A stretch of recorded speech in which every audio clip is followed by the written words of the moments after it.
Every day, life silently asks you one question. Are you in control of yourself, or are you reacting to everything around you? Most people never stop to answer it. They spend their lives reacting, resisting, and regretting. Stoicism exists to end that cycle.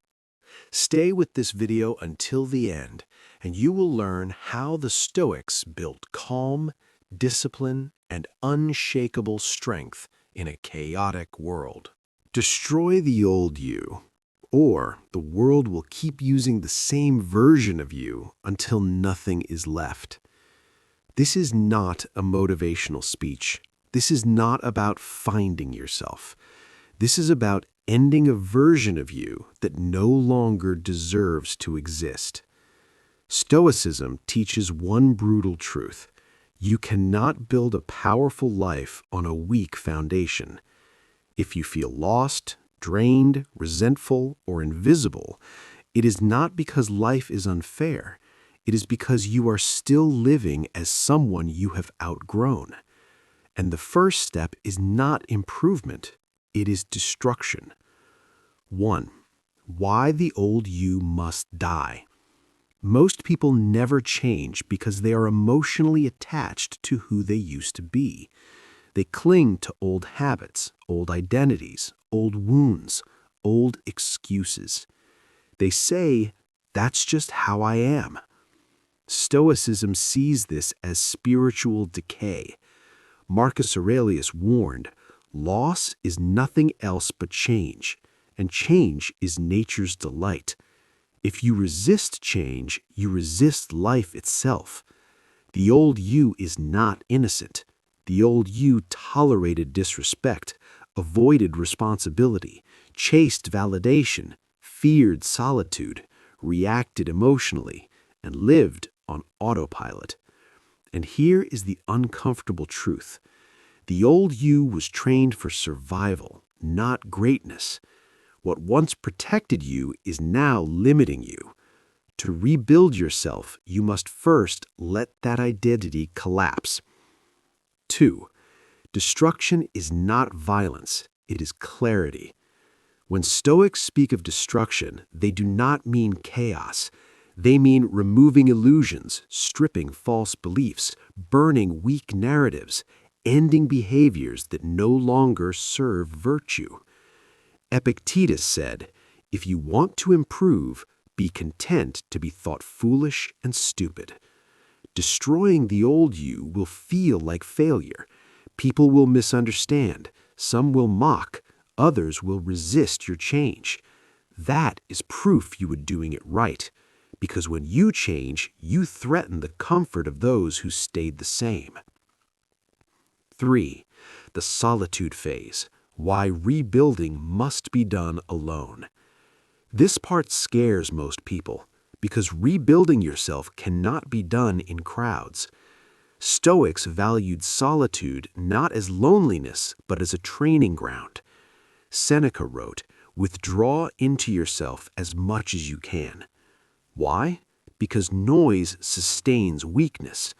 When you are constantly surrounded by opinions, expectations, distractions, emotional dependencies, you never hear your own mind. Rebuilding requires silence, distance, discipline, self-observation. You are not isolating to escape others. You are isolating to face yourself without anesthesia. 4. The identity collapse, the most painful stage. At some point, you will feel empty. The old habits no longer satisfy you, but the new self is not yet built. This is the void. Most people panic here. They rush back to distractions, social media, toxic relationships, old comforts. Stoicism teaches, do not run from emptiness, study it. Marcus Aurelius practiced daily reflection to observe his own mind without judgment. This stage hurts because your ego is dying. Your old coping mechanisms no longer work. Your excuses sound hollow. But this is also where real strength begins. because the man who survives emptiness can survive anything. 5. Cutting emotional dependence. The old you depended on approval, reassurance, validation, and attention. Stoics saw emotional dependence as a form of slavery. Epictetus said, "No man is free who is not master of himself." Rebuilding yourself alone means learning to self-regulate emotions, self-validate effort, self-correct behavior, self-soothe without escape. This is not coldness, this is sovereignty. You stop asking, "Do they like me?" and start asking, "Am I acting in alignment with virtue?" 6. The discipline of discomfort. The old you avoided discomfort. The rebuilt you trains in it. Stoics practiced voluntary hardship, cold exposure, hunger, physical training, mental restraint, not to suffer, but to remove fear of suffering. Seneca advised, "Set aside a certain number of days during which you shall be content with the scantiest and cheapest fare." Why? Because comfort makes you fragile. Discomfort makes you unbreakable. Every time you choose discipline over impulse, you weaken the old self and strengthen the new one. 7. Destroying the narrative that keeps you small. Every weak version of you is protected by a story. Stories like, "I'm not ready," "I had no choice," "That's just how life is," "Others have it easier." Stoicism demands brutal honesty. Marcus Aurelius wrote, "You always own the option of having no opinion." This includes opinions about yourself. When you stop repeating the story, the behavior loses its power. You don't need motivation, you need clarity. 8. The first rebuilt brick, self-respect. Before success, before confidence, before purpose, there is self-respect. Self-respect is built when you keep promises to yourself, when you walk away from what degrades you, when you do what is hard when no one is watching. Stoics believed virtue was the only true good. Not comfort, not pleasure, not applause, virtue. And virtue begins with self-respect. Part 2. The Silent Furnace. Why you must rebuild yourself alone. Stoicism. Stoicism teaches this harsh truth. Transformation does not happen in crowds. Strength is not built with applause, and rebirth does not come with comfort. If you are serious about self-mastery, if you truly want to become unrecognizable, then there is a phase you cannot skip. You must walk alone. Not because people hate you, not because the world is cruel, but because growth requires silence, and silence terrifies most people. The Stoics understood this deeply. They knew that before a man becomes powerful, he must first become undistracted. 1. Solitude is not punishment, it is training. Most people fear being alone because silence forces confrontation. When there is no noise, no messages, no validation, no distractions, you are left with your thoughts. And for the untrained mind, that is unbearable. But Stoicism does not teach avoidance, it teaches endurance. Marcus Aurelius wrote his meditations alone, not to impress anyone, but to discipline his own mind. Solitude is where illusions die. You realize how much of your identity depended on approval, how many choices were driven by fear, how often you betrayed your own values just to belong. Alone, you see yourself clearly, and clarity is painful before it is freeing. 2. Why you cannot rebuild while surrounded by old versions of you. You cannot become a new man while constantly negotiating with your past. Every familiar voice pulls you backwards. Old expectations, old labels, old weaknesses. People don't resist your growth because they hate you. They resist it because your change threatens their comfort. Stoicism teaches detachment, not hatred. You don't need to explain. You don't need permission. You don't need approval. Epictetus said, "If you want to improve, be content to be thought foolish and stupid." Translation: let them misunderstand you. Growth often looks like arrogance to those who refuse discipline. 3. The silent phase is where discipline is forged. This is the phase where no one claps, no one checks on you, no one sees the effort. And that is precisely why it works. Discipline that depends on motivation collapses. Discipline built in silence endures. In solitude, you learn to wake up without encouragement, work without praise, improve without recognition. This is Stoic power. Not loud, not dramatic, unshakable. Seneca warned that a man who needs witnesses is already enslaved. When you can act correctly with no audience, you are free. 4. Loneliness is the price of integrity. There will be nights when doubt creeps in, moments when you wonder, is this worth it? Why does no one understand? Why does this feel so heavy? This is not weakness. This is transition. Stoicism does not promise comfort. It promises strength. Loneliness sharpens you. It removes dependency. It strips false confidence.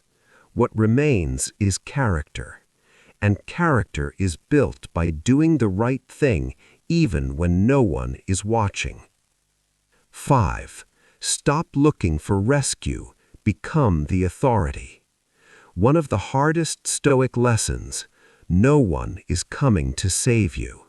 Not your friends, not your family, not your past self. Waiting weakens you. Ownership transforms you. Marcus Aurelius reminded himself daily, do not act as if you had 10,000 years to live. Meaning, stop delaying responsibility.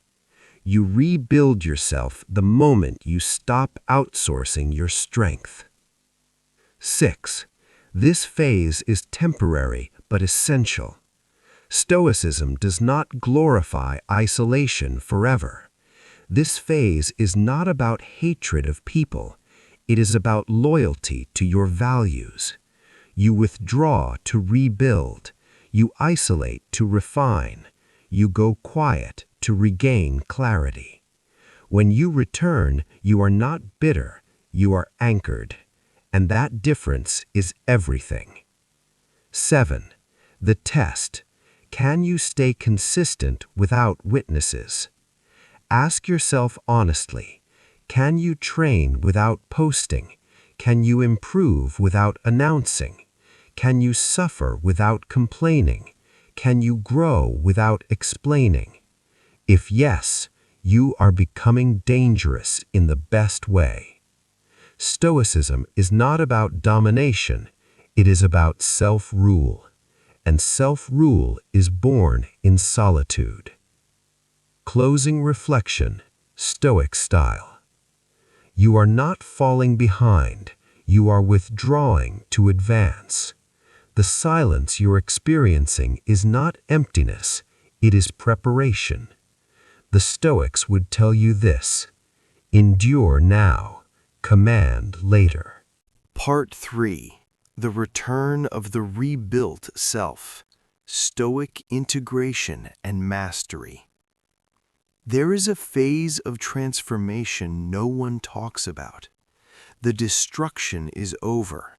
The solitude has done its work. The discipline has been forged. And yet, This is where most people fail, because rebuilding yourself is not complete when you become stronger in isolation. It is complete only when you re-enter the world without losing yourself. This is the final Stoic trial. Number 1. Strength that cannot be seen is the only strength that lasts. The rebuilt self does not announce its arrival. It does not seek recognition. It does not demand respect. It does not explain its boundaries. It simply moves differently. The Stoics understood this deeply. True power is quiet because it does not need reinforcement. Marcus Aurelius ruled the most powerful empire on earth, yet wrote, "Be like the cliff against which the waves continually break, but it stands firm and tames the fury of the water around it." Your return is not about dominance, it is about stability. You are no longer reactive, no longer easily provoked, no longer hungry for approval, and because of that, people feel it.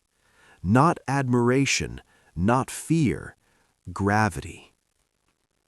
Number 2, the world will test the new you on purpose. When you return changed, the world will test whether the change is real. Old triggers will reappear. Old people will try old dynamics. Old environments will attempt to pull old reactions from you. Not to punish you, but to verify you. Stoicism teaches that progress is proven through resistance, not comfort. You will know the work is complete when insults no longer reach your identity, praise no longer inflates your ego, chaos no longer hijacks your behavior. When someone disrespects you and your first instinct is clarity, not emotion, you have crossed a line few ever cross. This is mastery. Number 3. Emotional sovereignty. This energy is not mine. Here is the Stoic principle that seals the transformation. You do not have to accept emotional energy that is handed to you. Anger, bitterness, insecurity, projection. Most people absorb it unconsciously. The Stoic refuses. When tension enters a room, you say internally, "This energy is not mine." When someone tries to provoke you, this is their chaos, not my command. Each time you do this, anger loses another doorway into your mind. You are no longer defending peace, you are embodying it. Number 4. Discipline becomes identity, not effort. In the beginning, discipline feels heavy. You force yourself, you resist temptation, you fight your impulses. But at this stage, something shifts. Discipline is no longer what you do, it is who you are. You don't negotiate with weakness, you don't argue with distraction, you don't romanticize comfort. Not because you are harsh, but because your standards are clear. Epictetus said, "First say to yourself what you would be, and then do what you have to do." The rebuilt self does not need motivation. It moves from alignment. Number 5. Solitude is no longer escape, it is choice. Earlier, you walked alone because you had to. Now, you walk alone because you can. You are no longer lonely, you are selective. You don't fear silence, you don't chase connection, you don't cling. Relationships are now additions, not lifelines. And paradoxically, this is when the right people appear. not because you seek them, but because you no longer need them. This is Stoic independence. Number 6. The final test, acting without witnesses. The ultimate measure of transformation is not how you behave when watched. It is how you behave when no one will ever know. Do you still act with integrity? Do you still choose discipline? Do you still hold your standard? Stoicism is not a performance. It is a private contract with yourself. Marcus Aurelius wrote his meditations never intending them to be read. That alone tells you everything.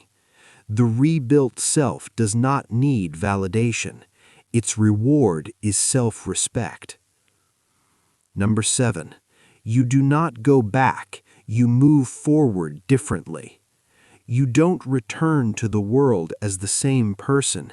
You return with fewer words, with slower reactions, with deeper patience, with sharper boundaries. You don't explain why you changed. You don't defend your silence. You don't argue your values. You live them, and the world adjusts. Number 8. The Stoic endgame, inner rule. This is the destination Stoicism points towards, not control over others, not domination of outcomes, but rule over oneself. You wake up governed by reason. You move guided by principle. You rest without guilt. You act without fear. And no external force, not loss, not insult, not chaos, can overthrow you, because the throne is internal. Final reflection. You were never meant to remain who you were. That version survived. This one chooses. You destroyed the old self not out of hatred, but out of respect for what you could become. Now live accordingly, quietly, relentlessly, unshakably. This is Stoic mastery. You don't need to escape the world. You don't need to control others. You don't need perfect conditions. You need mastery over your own mind. Because when your inner world is stable, no external storm can shake you. This is not ancient philosophy. This is how strong people survive and rise quietly.